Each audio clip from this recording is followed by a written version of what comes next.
ओहो हजुरबा बस्नुस् बस्नुस्। अनि अस्ति त ठुलै बिरामी हुनु भयो रे त। एक्कासी प्रेसरले हानेर झन्नै मरेन। धन्न कोठा बस्नेहरूले देखेर हस्पिटल लगेर बाँच्यो।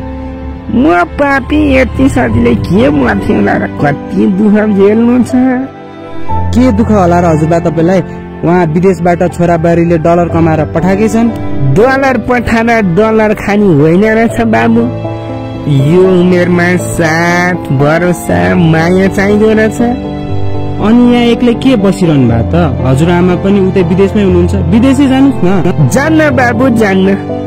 उता गए पनि यता भए पनि आखिर बस्नु पनि एक्लै हो। बरु आमा चाहिँलाई चाहिँ फिर्ता पठाइदिए उनी। नातिनी स्याहार्न गएको, नातिनी पनि ठुली भइसकी। अब त त्यो पनि स्कुल गइहाल्छ भने छोरा बुहारीलाई आफ्नै कामले फुर्सद छैन। त्यो चाहिँ यति हुने भए। विदेश पुगिसकेको मान्छेलाई बस्न दिनुस् न। कस्तो यो उमेरमा पनि बुढी छोड्न नसकेको। यो उमेरमा बुढी छोड्न नसक्या होइन बाबु। बुढीको अभाव र महत्व बुझेको। पेटै नभई फ्याट मरियो भने